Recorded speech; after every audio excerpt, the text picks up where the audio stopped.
What's good? We are back. Another episode live from Fayettenam Fridays.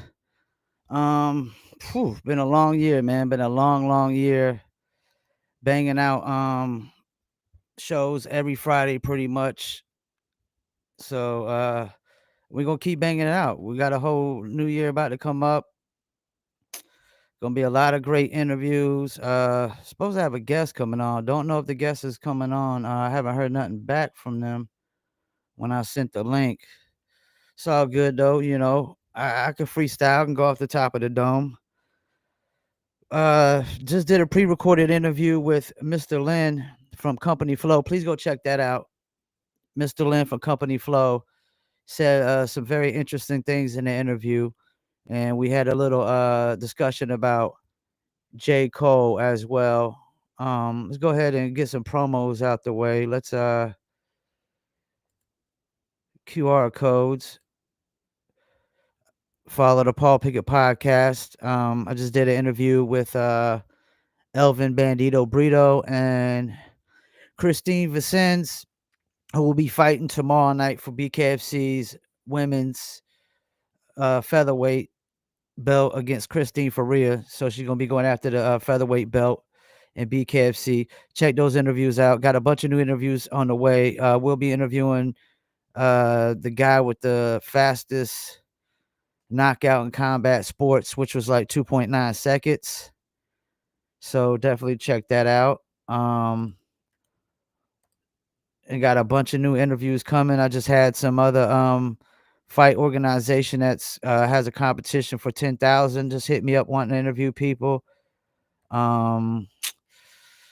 BYB is supposed to be setting me up some interviews here soon, so I should be interviewing BYB Cats, BKFC, and other fight organizations as well. Don't forget Dizzle. Do you Dizzle? Yes, I Dizzle. Dizzle is a premium luxury liqueur mix with agave tequila, cognac, and orange liquor mango mix. And this show is definitely brought to you by Dizzle. Go to dizzlebrand.com, order your very own bottle or bottles. Shouts out to my guy, Chris Roker, son of Wally Roker, who sung for bass for the original Heartbeats. And shouts out to Livio Harris, produced and found Adina Howard. And shouts out to the creator of Dizzle, Mike Dizzle. They out there in the West Coast with that beautiful weather while we got the sorry weather over here on the East Coast. Don't forget New Litter Apparel for all you dog lovers. Go to millions.co. Exclusively, we have the New Litter Apparel at millions.co. And it doesn't look like my guest is coming on. Sometimes people do come late. Some things do happen. Last time when we did an interview with Smoother Hustler, somebody reared his car right before the interview, so we had to reschedule. And we had to reschedule Illa G and a couple other cats. And that's the thing. Every time we had to reschedule, cats are really good about rescheduling. I had to reschedule the Black Sea interview, which I previously did. I think that was last Friday. Check that out. Black Sea from RBL Posse. I ain't gonna lie, man. I almost got teary-eyed with that interview. Just thinking about both of his group members were murdered. Before I get into a couple of topics, I just want to go to rundown of some of the people we've interviewed this year. Just, of course, Lenny Williams, Melvin Riley. Let's see, who else we interviewed? Of course, we just had Black Sea interview. We interviewed Choclair this year. We've interviewed Mr. Lynn, Just Ice, Bogey Black and Key to Life, CMG from the Conscious Daughters. My man Mr. Jones been on a couple times. Interviewed Nonchalant, 5:00 in the morning. Elder Sensei from Artifacts. LG Prestige from OG Millionaire. Minnesota Money Boss Players. Pace One. Mr. Servon. We had Bishop Omega on from the Raleigh Durham area, raps and does comedy. Kid Sensation, who used to do music, was down with Sir Mix-a-Lot. Interviewed Jay Cobb, Kid Called Quest, Smooth the Hustler, one of my favorite rappers of all time, man. I ain't gonna lie, I was like a kid in a candy store interviewing Smooth the Hustler, even though I've known him for over a decade. Gasner, the artist, really great musician, soulful musician. I think he's based out of Louisiana. Cayenne, the Lion King, he's got the movie out. Illa G, of course, down with Mobb Deep, was good friends with Sean Price before he passed. Mickey Fax, I mean, the guy who breaks down everybody else's bars and lyrics and metaphors and punchlines. We had Logic DGC, who had a really good story about just trying to come on and get awareness for his daughter that was I guess his baby mama dipped with his daughter and he can't find them. She just took the kid and ran. Edgar Allan Flo out of Raleigh. Um, my man UG from the Cellar Dwellers, Supreme to Elohim, Duck Down Records. Barry Benson, one of my clients, Stratus Digital Music, who basically had one of the first hip hop mix shows on radio back in the days, and college radio at that, if I'm not mistaken. Hakeem Green, Channel Live, All I Do Is Spark Mad Ism. DJ Chuck T, who I definitely want to have on the top of the year. We had Josie Mo, really the heart and soul of Durham hip hop, and really funny guy, man, doing a lot of comedy stuff. DJ King Flo out of France. Man, I mean, is that it? Is that it? Yag Fu Front had Yag Fu Front, and I need to have them back on. Dennis L.A. White and Lady Luck on one episode, and P.F. Cutton from Blase Blase, who I think was the first interview. I think P.F. Cutton was the first interview. Nope, that's right. We had Lenny Williams and Drug Beats. My bad. DV Alias Christ, Black Watch, Hood the Mayor. Yeah, so I think the first interview was actually my man DV Alias Christ. First interview to start out the year.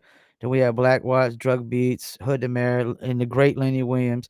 You know, I'm upset that Cass didn't tell me my microphone was messed up, man. That echoey microphone that was with that audio mixer. Damn, it's been a pretty good year, man, with interviews.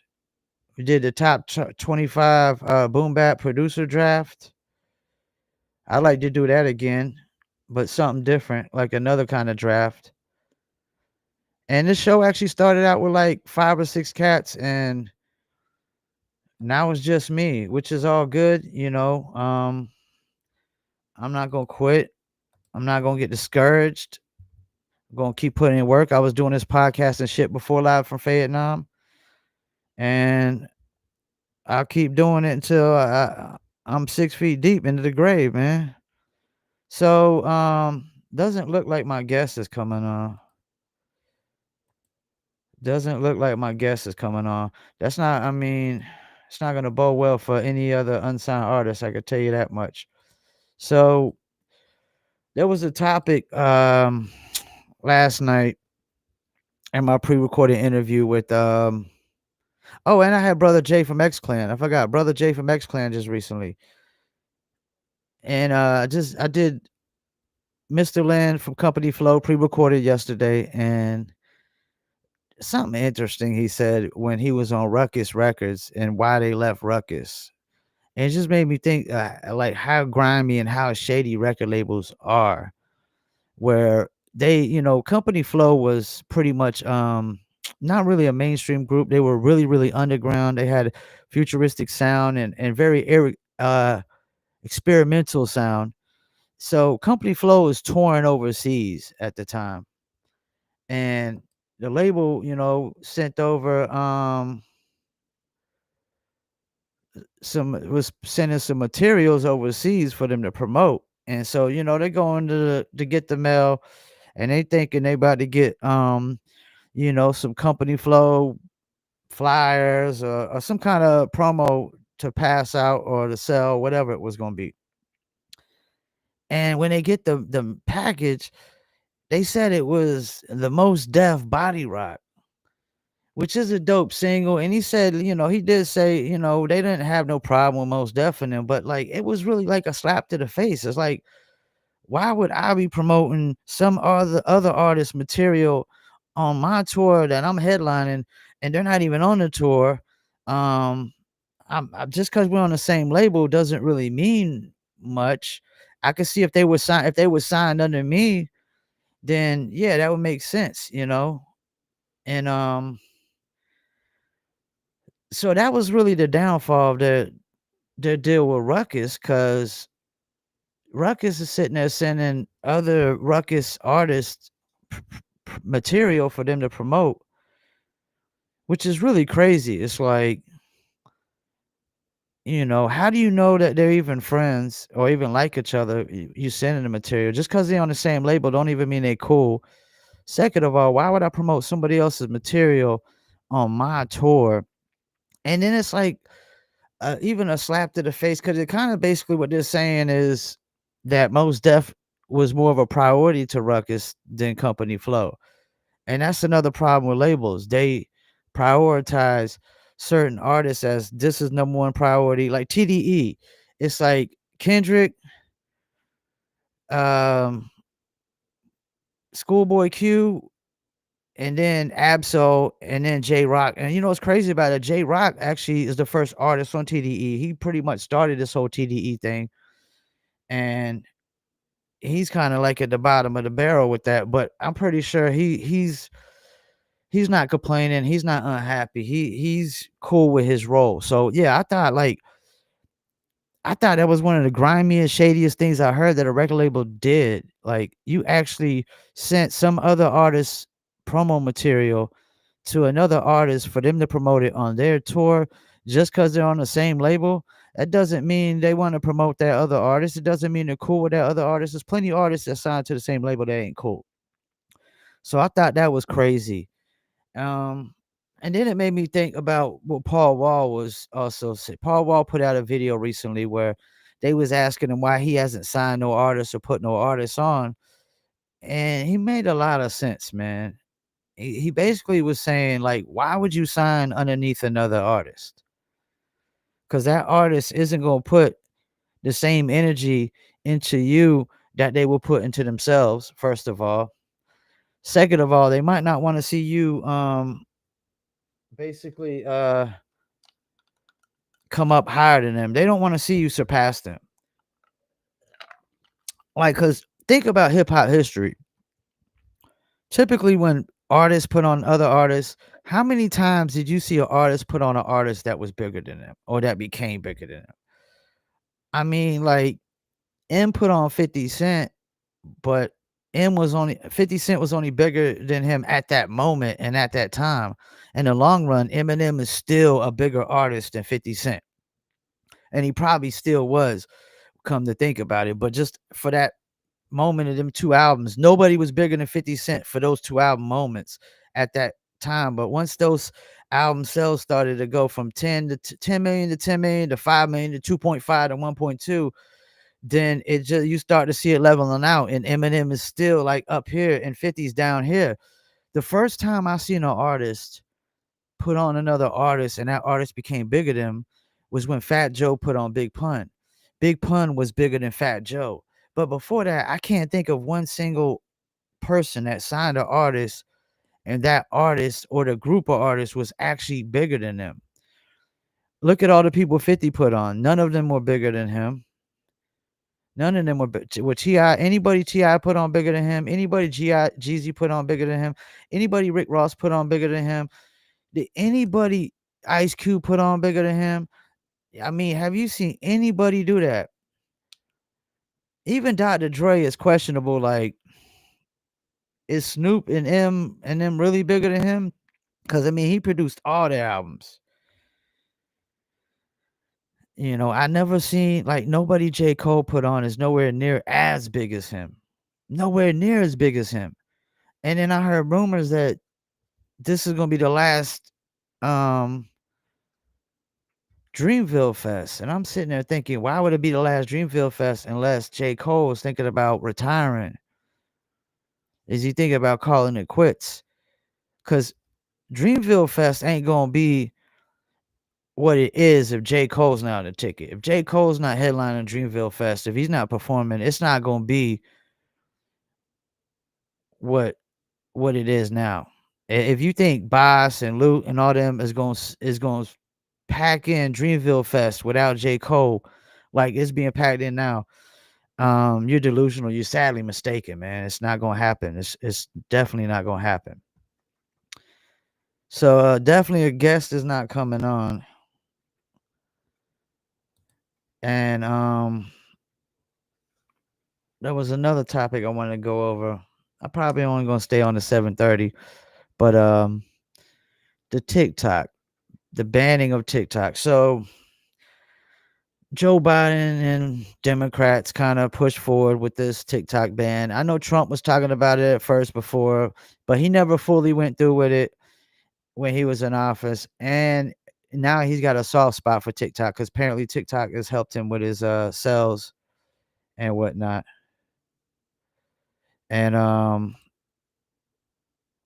so basically, hopefully Trump gets in office, he'll relook at it and won't ban it. But a lot of people were questioning, like, what does this ban mean? What's going to happen? Is like, if they ban TikTok in the United States, will it remove completely off your phone? Well, from what I've heard, that's not really the case. What I heard the ban will really consist of is that you won't be able to download TikTok on the app no more. So people who already have it downloaded on the phone, don't delete it because then you won't be able to re-add it. And so any new people like trying to come in and create TikTok accounts, y'all probably want to create them right now because once they remove it off of the app, you won't be able to download it off the app because the app will probably get fines and stuff for having it on the app and allowing people to download it. And then they won't be allowed to update it. So whatever version you'll have of TikTok, when they ban it in United States, or if they ban it in United States, that'd be the last version. Like there won't be no updates, no changes. I mean, they might be able to. That's the thing. Even if they change the algorithm, they won't be able to probably update it to the app, which is, you know, which means TikTok could come into issues later, like for the software running, if as operating systems update and operating systems advance and get better and upgrade themselves, that could cause issues. But from what I'm hearing, it's not gonna be like you can't still use TikTok in the United States. Like if you already have it on your phone, you should still be able to use it. You just won't be able to update it, and you won't be able to delete it and re-upload it because it won't be available in the app. Now, hopefully Trump gets in there, and if they do try to ban it, hopefully he gets that reversed. He you know, because I would think if he's sitting there giving TikTok some of the credit for him winning this election, I would think he want TikTok to still be in place going forward for somebody like JD Vance if he's the next nominee, or Tulsi Gabbard, or whoever it may be. I would think he would want TikTok to still be in place. People keep talking about TikTok brainwashing kids, this, that, and the third. Well, parents need to step up and do their jobs. Parents need to take responsibility for allowing their kids on these apps. My sister doesn't allow her kids on apps and to have phones and things of that nature. She controls that. Like she probably gonna make it where if they want a phone, they're probably gonna have to go get a job and get their own phone. You know what I'm saying? And so if you just parents are just freely allowing their kids to just do whatever they want on their phones, don't got parental locks on certain things, or not allowing, parents can always say, yo, you can't download TikTok or do anything on TikTok.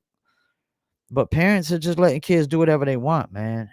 Like I don't see the need for kids to have phones. People always say, it's for emergencies and stuff like that. That's Y'all let the phone companies talk y'all into that shit.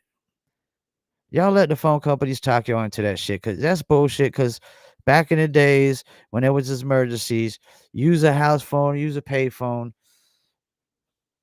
or you could, if you're a kid, you could use an adult's phone for emergency, but yeah, parents gotta take responsibility for allowing kids to get on TikTok. I don't want to hear people complaining because TikTok's brainwashing their kids when they're allowing their kids to get on TikTok freely. Like, it's such a hypocritical stance, man. And even if they ban it in the United States, it still doesn't mean that you can't still market your music on TikTok. You just probably won't be able to if they completely take it off of all phones in the US, you'll still be able to market your music on TikTok to influencers overseas. And most artists stand a better chance of breaking overseas anyways. If you think you're gonna break an American market just that easy, nah, it's way more expensive. That's one of the problems with the music business that I've realized. Everybody's trying to break this music in the US market. When you try to break your music in the US market, well, I hate to tell you, it's far more expensive. If I run like $50 of ads, or let's say I run $1 a day of ads on Facebook. If I run $1 a day in the US market or anything local, you're lucky if you're gonna get 100 people viewing it per day. If I run it in like countries like Philippines or uh Estonia, Uganda, some South African countries or Japan or Asian markets, I might get 2,500 to 3,000 people viewing the ad. Opposed to America ads you only get 100, 130, 150 people gonna view your ad if you're going off of US only. If you go worldwide with it, you get more bang for your buck. But people are always concerned with, you know, they don't what if people speak these other languages in these other countries. Man, every country got motherfuckers that speak English. Like, it's literally a second language in every single country is speaking English. Every tourist resort in every country has people who speak English. So there's multiple people that speak English in every country. Almost every country has a lot of people who speak English. Damn near, I wouldn't be surprised if it's almost a requirement in those other countries to learn how to speak English. When we interviewed DJ King Flo, he speaks French and English. Over here, we just typically speak English unless you take it in school, like French or Spanish in school. So most people are making the mistake of trying to break their music in the US market anyways because it's more expensive. Plus, US is more of a bunch of haters. You get way more support overseas. You get way more engagement overseas. The shows will be more expensive if you get booked for shows. You get higher booking fees because it costs more to get you over there. So the shows are typically going to be bigger because it costs more to get you. You know what I'm saying? Like, that's the thing. Like, it don't matter if you're doing a show in Africa. Like, if you're getting 10,000 over here, you're getting probably 15 to 20,000 over there. So they're gonna make sure that all the Africans are coming out for that show, man, and turning up for that show because they want to make their money back, man. And they gotta have bigger shows just to make their money back, but they can have bigger shows because people actually come out and support more. They don't, it ain't Haterville like Fayetteville.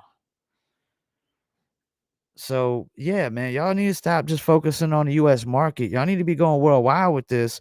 You get more bang for your buck. And if they do ban US, influencers or ban TikTok US, you're gonna have to go to influencers overseas. Because I could tell you right now, you're not breaking your music on playlists. If you think that's gonna happen, you're delusional as fuck. You're dumber than a bag of bricks, man. Somebody dropped you on your fucking head at birth. Artists are being broke on social media, and that's really it now. They breaking artists on TikTok, YouTube, Instagram, Facebook, Twitter. I'm telling you right now, ain't nobody breaking no artists on Spotify. Not without social media. Not without social media. And so if they broke you on Spotify using social media, guess what? That means you broke on social media. So, for people that's wondering what's gonna happen with this TikTok thing, I tell you what, like, labels might be hurting because labels are using TikTok influencers heavy. Right now, it's all about ads and influencers. So if you think, hey, I'm not gonna run no ads now that TikTok shut down. Oh well, I'm not paying no influencers. I'm just gonna keep trying this Spotify thing. You ain't never gonna make it. I hate to tell you, but you ain't never gonna make it. That's not gonna work. And back to what Paul Wall was saying about signing with artists and Mr. Lynn talking about Ruckus, doing the grimy, shady shit. A big part of this problem with this business that we call the music business is that all the artists and the majority of the artists trying to get into it, they don't have their own money. They don't have their own money. And this is the thing about business. Like, everybody doesn't get business loans when they start businesses. Everybody can't afford to get business loans. Everybody doesn't qualify for business loans. Everybody doesn't get business loans when they start businesses. Majority of businesses are started on your own dollars, but music business, almost everybody in the business is trying to get somebody else to invest millions into them while they don't invest nothing. That's a problem right there, man. Then y'all complain about the deals being bad, but you get back what you put in. And your music doesn't have no value if you don't bring fans to the table. And that's why labels solely go off of fan base, social media fan base. That's why labels don't go off talent no more. Because you just bringing talent doesn't bring nothing to the table. If I'm putting up $1 million behind you, you better be bringing, you know, a good amount of fans already. You better be getting paid shows already if you expect me to put $1 million behind you. Because putting $1 million behind somebody that ain't got no fan base, that shit don't always work. I mean, look at the J. Cole situation. His first album almost flopped. Because the first song was definitely not a single. It was definitely not a single. And for being signed with Jay-Z, it looked very low budget. It didn't look very Rock Nation like. Perception is everything in this business. Perception is everything in this business. Look at Cardi B, man. Cardi B had freaking like a jaguar or a panther in the video. Looked like they had took her to Egypt in the desert. I mean, she looked like she was already rich as a bitch. So yeah, man. That's a big problem in this business, man. Everybody's trying to get in this business and trying to get $1 million put up behind them, behind a label, but they ain't trying to like match that, or you ain't even meeting the label halfway. And then when your deal is go sour, you complaining, but you didn't invest a single dollar into it. I know y'all try to put this monetary value on your music, and this is art, and this is my art, and my art has this value and that value. Well, I hate to tell you, once you add it to the streaming platforms, whatever value you think your art has, it doesn't have it anymore. It has the value of $4 per 1,000 people listening, and that's it. You know why? Because you let streaming platforms dictate the value of your music when you put it on there. And I'm guilty as well. Nobody knew at first. Everybody was just running to the streaming platforms at first. It seemed good, but then when you see $4 per 1,000, and back in the days, you sell a single for $2, and that was $2,000 of gross revenue. Even if you got 40% of that, that was $400. That's 100 times more than, like they literally devalue your music like 1,000%. Once you put it on streaming platforms, your music is devalued 1,000%, man. 1,000%. And you're gonna sit here try to tell me, oh, your art is worth this and worth that. Nah, dog. No, it ain't. No, it ain't, because it's devalued. It's in a art pool of oversaturated art. I'm talking about 60 to 100,000 songs per day. And you're only paying like $12 to listen to 60 to 100,000 songs per day. Man, your music is not even worth a penny, man. According to streaming, it's not even worth a single penny.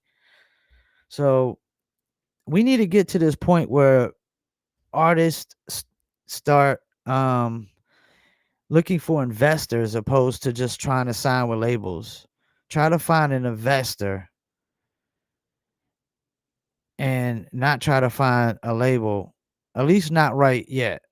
You know what I'm saying?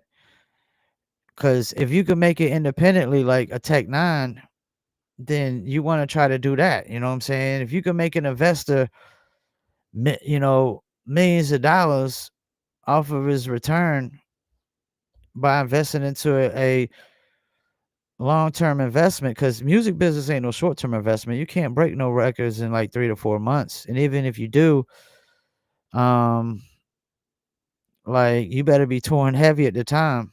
You better not do like Moray's peoples did and not have him doing no features and try to break him. He broke to him during COVID. He wasn't doing no shows and none of that. So that's why he doesn't get as many shows as he should be getting.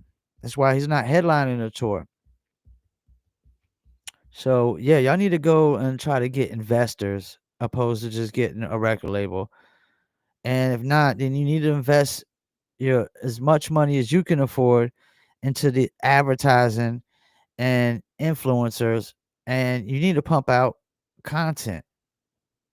Like that's the cheapest way to promote is really just pump out a shit ton of content. Constantly pump out a shit ton of content and good content at that, you know. But everybody trying to get to the record label, most of y'all coming to the record labels and y'all ain't got no money to invest into yourselves, or you don't want to invest no money into yourselves. Like that's the thing. Most people sign, like even people nowadays that are put money in themselves and get to the point to sign with a label. As soon as they sign with a label, they kind of want to stop spending their own money, which is really it's dumb. It's stupid. If you already at the point where you made it off of you had an investor or you invested in yourself, why sign with the majors? And just to I mean, what? Just so you could say you signed to the majors? Because if they got to put up all the money and then you expect them to do all the work, which is pretty much nothing, because labels don't break artists at all. They might set up some ads here and there, pitch to some playlists, but you know, most of the time nowadays they're not even gonna do the work. They're just gonna give you the advance and make you do the work because you pretty much did the work to get there anyways. But it's like it makes no sense to sign with labels because you know you're asking them to put up all this money. You don't match them on the money once you sign. You know, you don't see too many artists like if a label putting up 500,000, you don't see the artist putting up 500,000 his own. And then you upset because you might not got the money you thought you deserved out of this deal. But like if you invest, if the label's investing all the money, man, you're not gonna get but scraps. I mean, why would nobody not think that's common sense? That you're asking somebody to invest all the money, even if you invested all the money up to that point. Now you're saying, "Hey, we're tired of investing all the money. Y'all put up all the money. Y'all distribute it. Y'all do whatever y'all do. We ain't gonna put up no more money. We just gonna bring fan base to the table, and we're just gonna try to make this bigger." I mean, that's cool and all, but that's not how it works in the business world. The money you put in determines the money you get back, man. It doesn't matter what business it is. So we gotta stop thinking just because you bring music to the table or fan base to the table that labels are looking at as you bringing money to the table. Now, as soon as the labels start paying all the money, man, that's and you don't start selling them a certain amount, you're gonna be in debt. You got to recoup. That's the anything the label is gonna give you is you got to recoup. So if you got to recoup money with a label, we know you ain't investing your own money into this no more. You pretty much said it's like Jadakiss and Styles P. That's why I don't really respect Jadakiss as a solo artist. Jada said he'd rather, basically risk the label's money instead of his money, which is crazy to me because I'm thinking if I rhyme as dope as Jadakiss, if I'm as dope as Jadakiss, I'm betting on myself. I'm putting all my eggs in one basket and I'm betting on myself. But the fact that Jadakiss ain't willing to bet on himself says a lot. But Styles P is willing to bet on himself. He's willing to stay independent and put all the eggs in one basket and bet on himself, man. You know? So yeah, man. Artists, I don't know why y'all would sign with other artists. I'm with Paul Ball on that. It don't make no sense. You're never gonna be bigger than the artist that signs you. They don't typically want you to be bigger. They're not gonna push you at the status that they're at. And if you were, and that's the thing, if you were gonna be as big as the artist, you wouldn't have to sign with an artist. You'd be signing with a major label, or you'd have an investor, you know. So, and then as far as the TikTok thing goes, that's gonna be interesting, man. That's gonna be totally interesting to see. Early January, we'll see if TikTok gets banned, and we'll see if it gets removed from people's phones, or if it stays there. If it stays there, like I said, it just means you won't be able to update it, and you won't be able to like delete it and re-upload it. It won't be available on the app, and no updates will go to the TikTok whatsoever. They'll like shut that down, but you'll still be able to get on there and post and things of that nature. And musicians will still be able to distribute music probably to TikTok, even if TikTok gets banned in the US. US artists will probably still be able to get their music distributed to TikTok. You just have to go through international influencers, and there's tons of big international influencers. And it doesn't matter if they speak English or not, because a lot of these artists go to countries where they don't even speak a lick of English, and a sold out crowd and that loves them. So y'all need to stop looking at this the wrong way, man. It don't matter if somebody spends like speak English. It matters, are they gonna spend money? I don't care what language a motherfucker speaks. Are you gonna buy a ticket to the show? Are you gonna buy a hat, a hoodie, a CD, vinyl? Who cares what freaking language they speak? It it's all about the almighty dollars, pesos, dinero, you know. And as far as the labels go, you want to stay away from the labels, you know, if you can't. You don't want to sign with an artist, and you don't want to sign with a label either. You want to just try to stay independent, man, if you can, because if not, you're gonna be on tour, and the label gonna do you like company flow, and send you some other artist material to promote. I mean, can you imagine if 50 Cent was signed to Def Jam when he came out with those that first album, Get Rich or Die Trying, and Ja Rule's like on tour, and they sent him the 50 Cent material to promote on this tour? I mean, Ja Rule would be furious. You mad? I mean, it's like if Drake going on tour. I think Drake and Kendrick are both on Universal. So like it'd be like Universal saying, sending Drake like Not Like Us promo material to pass out while he's at his show, or have his team pass out. I mean, it's a slap to the face, man, for you to ask another artist who's headlining their tour to promote some other artist material that is not even on their album, not even on their tour, not even signed underneath them. They're just label mates. Like, what? Who does that? But janky ass, shady ass labels. So yeah, man, y'all go back and watch that Mr. Lin interview I just did pre-recorded. I'm gonna start doing pre-recorded interviews here and there. Just try to give people options to pre-record. Some people can't do the Fridays at 7 p.m. So I give them like a Thursday at 5 p.m. And you know, Monday, Tuesday, Wednesdays, and Sundays and Thursdays we do bare knuckle MMA interviews, BYB interviews, whoever it may be. You know, I got some MMA interviews coming up here, some jiu-jitsu interviews coming up here real soon as well. Last 2 weeks I didn't do music reviews, so you know I just been exhausted, a lot on my plate, doing a lot of interviews. Orders been pretty steady on my site promopalace.biz, where I do advertising and influencer marketing for musicians, and we also service your music to DJs as well, because DJs still matter, because clubs still matter, and radio still matters, because there's, as long as there's people still listen to radio, mix show radio campaigns still matter. As long as there's college radio still matters. As long as people are going to clubs and dancing to music, clubs still matter, and DJs still play music in clubs. DJs still play music on their mix shows and college radio and all that. And, let me go ahead and throw the comment in there for y'all to submit the MP3 to livefromfayettenam at gmail.com.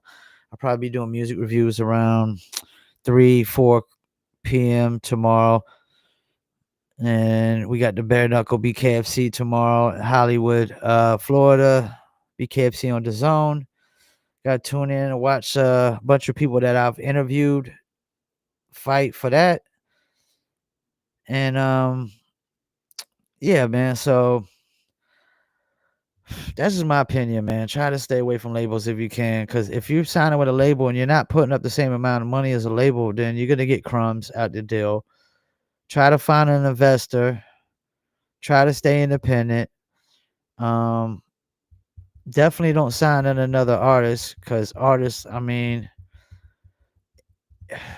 like, especially if it's not an artist that didn't break themselves. If it's not an artist that didn't break themselves, or don't know the formula of how they got broke, or can't use the people that broke them to break you, yeah, like, it don't make no sense to sign with an artist that's never broke another artist. An artist that doesn't break music. Like, artists that get in the game and never promoted or broke an artist a day of their life, and now they want to start signing artists. Like, if you're not an artist that broke yourself, then how you gonna break another artist? Tell me that. If you're an artist that never broke yourself, if you're not making a living off of this music, how the hell you gonna have somebody else making a living off of this music if you're not even making a living off of this music? If you ain't broke yourself, how you gonna break another artist? Because that's what you still got to break artists. You still got to build fan base up from scratch. Like DJ Chuck T said, one by one by one by one. You know. So think I'm about to wrap it up here. But been a really good year. Next week we got Gemini the Gifted One. Gonna follow up with him Monday and make sure he's good. And I don't appreciate, like, the fact that tonight's guest didn't I got no reply from their peoples when I sent the link. I got no reply back when I sent the messenger, and that's pretty much it. They ain't no rescheduling. They must think they got more hits than, like, Lenny Williams or Melvin Riley or something. I don't know. And that's another reason why unsigned artists don't make it, because they don't take shit serious, man. They're not really trying to do the grind. They're not really trying to put in the work. They think certain things are beneath them and they're above doing certain things, which is crazy. I mean, I just interviewed Just Ice and Brother J from X Clan. I mean, ain't no unsigned artist from Fayetteville or Rayford or Raleigh bigger than them. I'm sorry. You're thinking a little too highly of yourself right now, man. You need to wake up and smell the Folgers, because we interviewing people 10 and 20 times bigger than you, people who had massive hit records. PF Cut and Danger, they was literally on radio for 10 months with that single. Channel Live Mad Ism, one of the biggest hip hop singles of all time. Melvin Riley had a #1 hit record in all the world when he came out with Oh Sheila. #1 song in the world when it came out. Then you got Lenny Williams. I mean, you know how many people done sampled I love you. Everybody, their mama and their daddy. Well, we got to call it a night, man. I kind of had a feeling the guest wasn't gonna come on, and it's all good. It's all good. I should get a bunch of good clips out of all this shit I was talking about. And if y'all didn't tune in and listen, hey, that's y'all's own fault. Sound like it's about to rain. All right, make sure y'all submit livefromfayettenam at gmail.com. Don't forget, let me get off some promos real quick. Paul Pickett Podcast. Don't forget, follow me in the Paul Pickett Podcast. Got a react video and interviews every week. Every day of the week, I got something being uploaded, whether it's a react or an interview. Dizzle brand premium luxury liqueur. Hopefully, it's going to be a big year for Dizzle. Right now, we're in California, Oklahoma, Kansas, Arkansas, and just got picked up in Georgia. So, and then, of course, my dog lover, for all my dog lovers, New Litter Apparel, man. Go to millions.co exclusively on there, man. Well, appreciate y'all tuning in. Till tomorrow. Peace. I'm out.